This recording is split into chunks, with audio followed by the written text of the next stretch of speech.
Today I am going to talk to you about the aims of community research. After I finish my lecture, you will be in a position to better understand the questions or concerns of community psychology. You will also be able to identify values and social context of community research, recognize the role of participation and collaboration in research, and also understand the different ecological levels of analysis.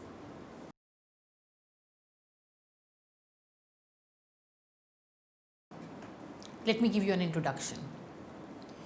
Community psychology follows an action research tradition to infer how ecological contexts impact individuals and how individuals shape ecological contexts.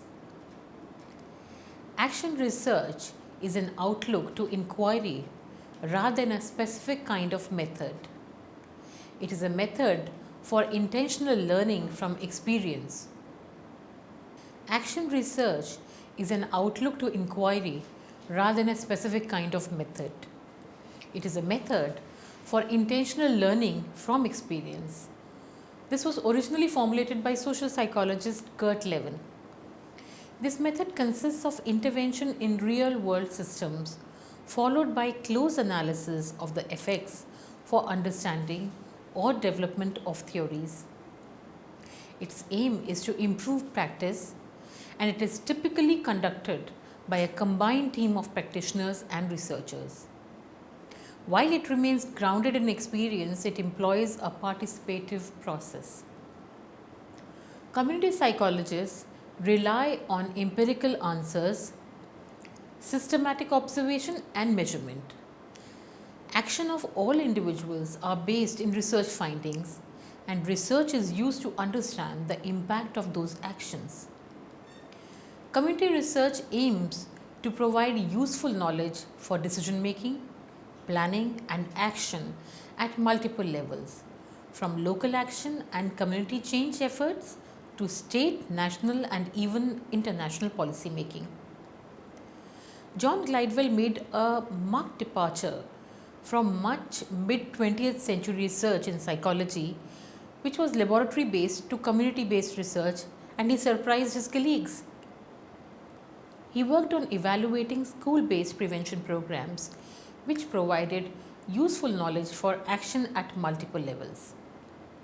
Usually, most research was conducted in university classrooms and designated lab spaces.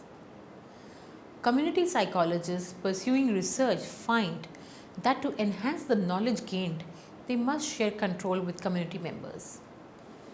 Now, a good community research design, along with a collaborative equation with the community, can produce insights not available in the laboratory. In a collaborative relationship, both community members and researchers plan and implement research. Moving on to the concerns for conducting community inquiry. Research can either provide support or harm the persons in the communities. So, values are involved at every step of that research. Along with action, central to its identity is community psychology's commitment to the value of research. All community psychologists are engaged in some form of inquiry as researchers or even as practitioners. Further, each community research project must resolve larger questions about the relative priority of several other values. These values are citizen participation and collaboration, social justice, respect for human diversity, and searching for community strengths. These issues can be summarized as: who will produce what knowledge, for whom, and for what causes. Important overreaching concerns or questions for community psychology research can be summarized in terms of the following four divisions. Number one, values and assumptions in community research. Number two, promoting community participation and collaboration in research. Number three, understanding cultural and social contexts of research.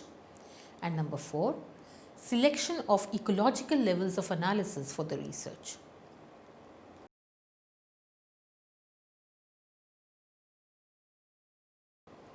Moving on to the values and assumptions in community research. Community psychology researchers need to be very clear on their fundamental values and their assumptions about research and its relation to community and social action, though these ideas may change over time and with interaction with the community. There are three philosophies of science for community psychology research.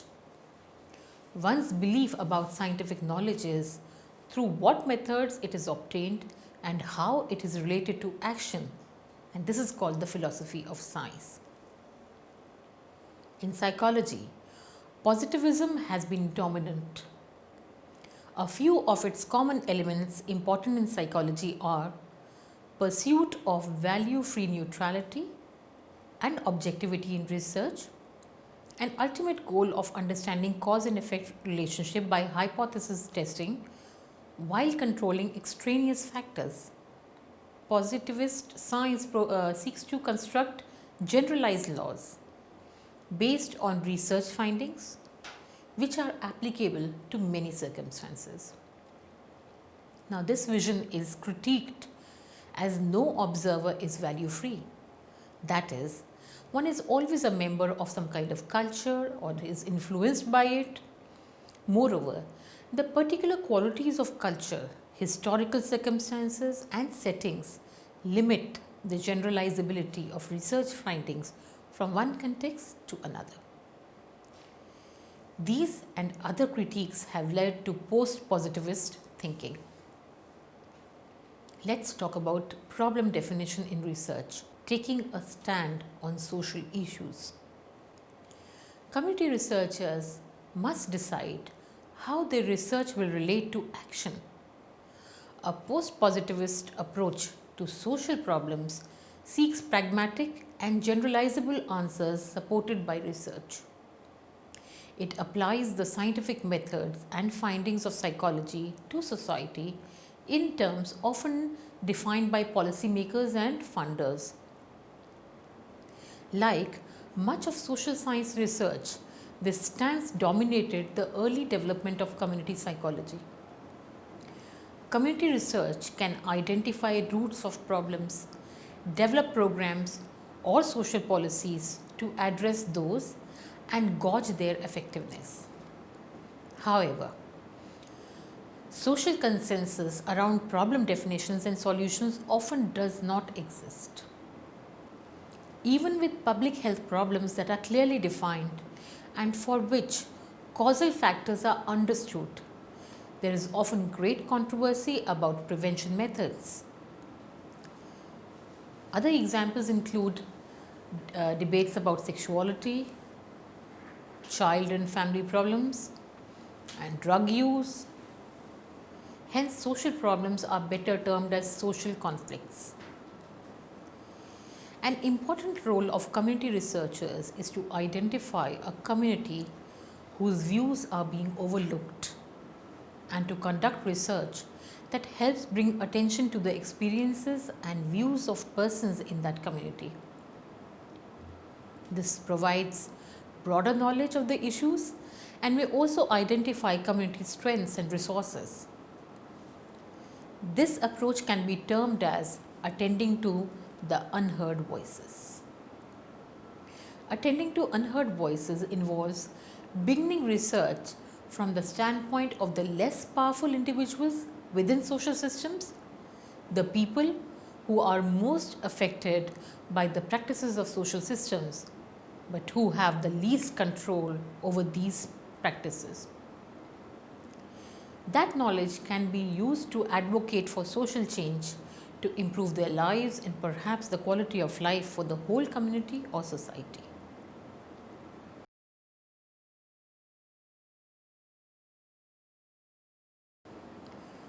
Let's now talk about promoting community participation and collaboration in research.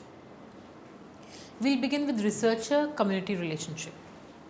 One metaphor for the researcher-community relationship is that of the guest and the host. Research is conducted by guests in a host community. Such guests are expected to provide full disclosure of their intent and methods seeking permission for their activities, respect for host wishes and views, and meaningful thanks for hospitality. Researchers receive the gift of cooperation by the community in providing data. Reciprocating that gift involves providing products of that research in the form which is useful to the community. Now, another metaphor for this relationship is collaborative partnership, with both parties having some degree of choice and control, and with open communications, compromise, and respect regarding these choices. Each partner brings unique resources to the shared work. Participatory community research is not a noble sacrifice by researchers. It involves rewards and costs for researchers and community members. Both imply long-term interest, but the partnership metaphor especially involves participation by community members in planning and in conducting research. These control-related issues become even more important if the research involves an intervention or action program. The problem to be addressed, the specific objectives of the intervention, and how it is implemented and evaluated are all issues to be decided. Long-term commitment by researchers is needed if the intervention is to be incorporated into the everyday life of the setting. Next, I am going to talk about participation and collaboration. The resources of researchers and the host community must be assessed. From researchers, these may include funding for programs or staff positions for community members. To build true collaboration, both sides will need to devote time and effort and decide how to share control. Not every community needs or wants the same resources from researchers. An economically oppressed community may look for economic resources, while in a more affluent community, the need may be for emotional support and respect for persons with chronic illnesses. Now, community members also offer resources such as practical knowledge of the community and the culture, social networks, and access to community settings. Interdependence of researchers and citizens must be built through interpersonal relationships. That involves informal face-to-face contact, getting to know each other without barriers of expertise and titles, commitments for a longer period of time than a traditional research or intervention project might assume. Next, I will talk about research designs. One option for making research designs is to create a community research panel comprised of representatives of community organizations and other citizens, which allows researchers to communicate and negotiate with community members. It also improves the ability of researchers to understand the cultural characteristics of the community and provides a way for the community to hold researchers accountable. Now, instead of creating a new panel, researchers can establish a formal relationship with the existing body in the community. For example, it could be a tribal council or it could be a panchayat. Another model for research decision making is to include community stakeholders as part of the research team itself. In both models, a community research panel working with professional researchers as well as a research team comprised of university community partners, research is planned collaboratively. Moving on to research products and impact. Research involves producing scholarly reports such as journals, articles, books, conference presentations and the like that promote the careers of researchers themselves but are not of much value to the society.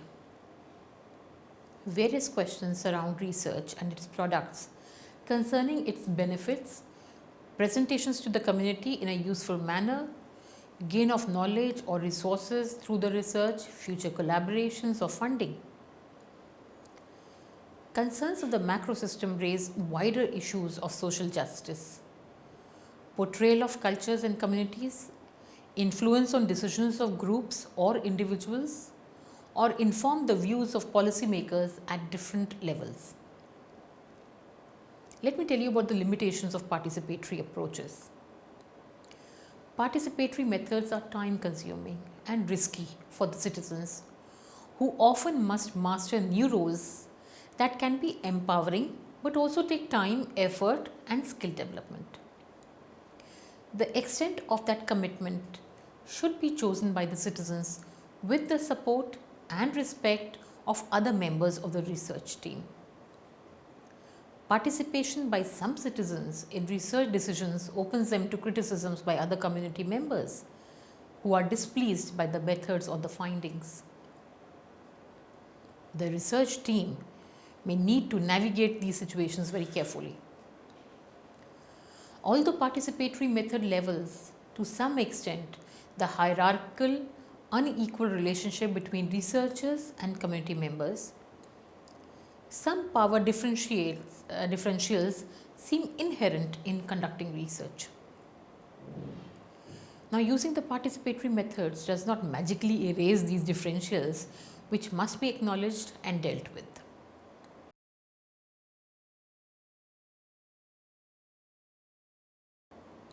Now, here we have to understand the cultural and social contexts of research. Understanding diverse cultures, populations and settings is essential for community psychology, as all research includes laboratory study, occurs within a culture or cultures. It is important for community researchers to understand how they themselves are affected by cultures, as well as study a variety of cultures and communities, especially those that have been ignored by mainstream psychology. There are 4 methodological issues involving culture. Cultural assumptions significantly influence every research decision. However, psychologists have only recently considered how these assumptions limit the meaning and interpretation of research findings. Recently, cultural variables were included in many studies without adequate reflection about the meaning of these constructs, why they may be important for a given study, and how they may be measured or assessed. Now, how is cultural or ethnic identity assessed? These and similar concepts are often assessed with simple box checking based on the participants' self-reported choice among a limited set of categories. Assumptions of population homogeneity. It's a related issue and concerns accurately understanding the diversity within every culture.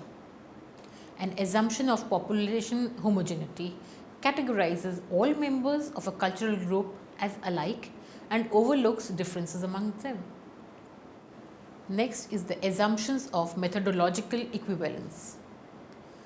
It's a third issue which concerns the equivalence of research methods across cultures.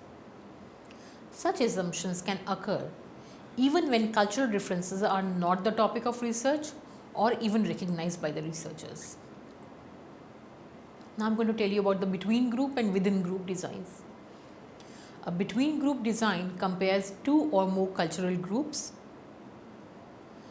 Its strength is that such a comparison can yield knowledge of differences between cultures. One major drawback is that the researcher's own culture will affect their design, assessment, and interpretation of differences.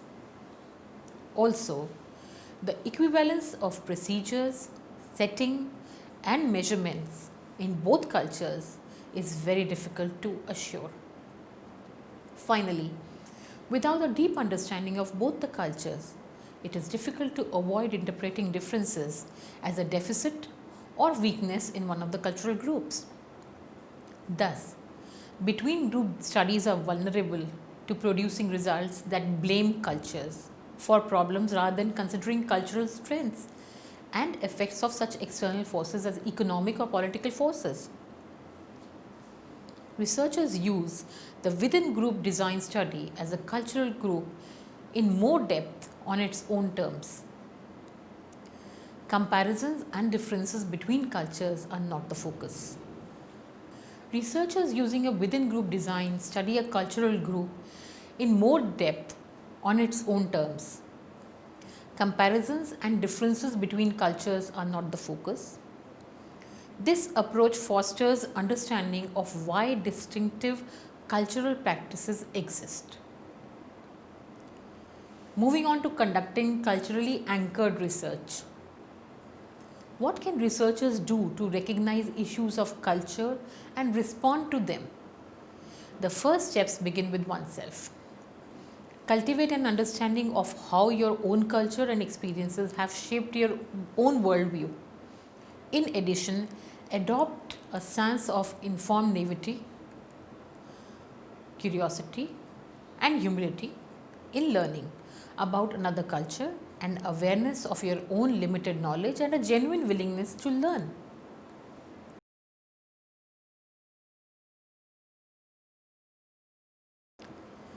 Next, we are going to talk about selection of ecological levels of analysis for the research.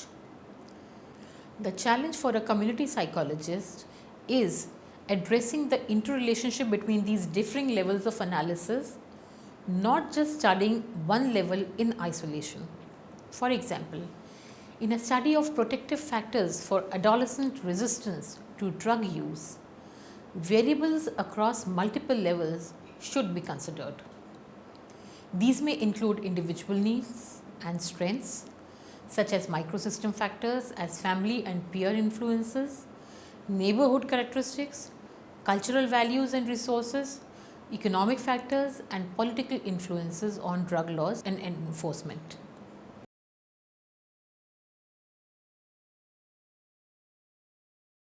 Let me summarize what I have taught you today.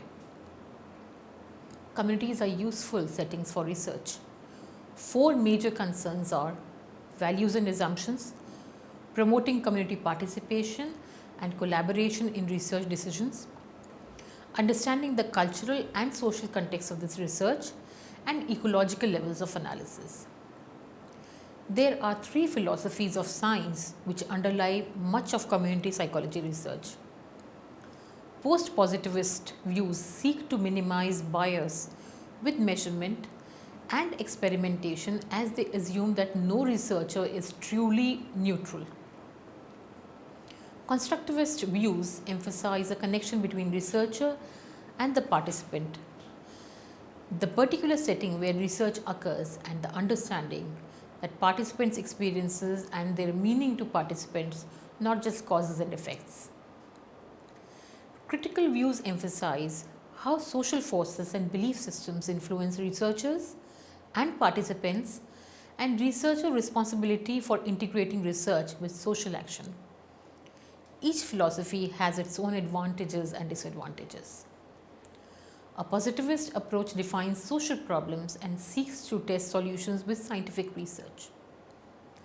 Participatory, collaborative community research processes include developing a community research panel in one way to involve citizens in these decisions. Community members can also become part of research team. It is important to understand the cultural and social context of a community. 4 research issues involving culture are: number 1, how culture and ethnic identity are assessed. Number 2, challenging assumptions of population homogeneity, that everyone is similar within a cultural group. Number 3, methodological equivalence of research methods and measures across cultures. And number 4, whether it is more valuable to study differences between cultural groups or study one cultural group in detail, which is the between group and within groups study. Community research has multiple ecological levels of analysis. Thinking in terms of level of analysis helps in understanding society and community context for well-being and social support networks.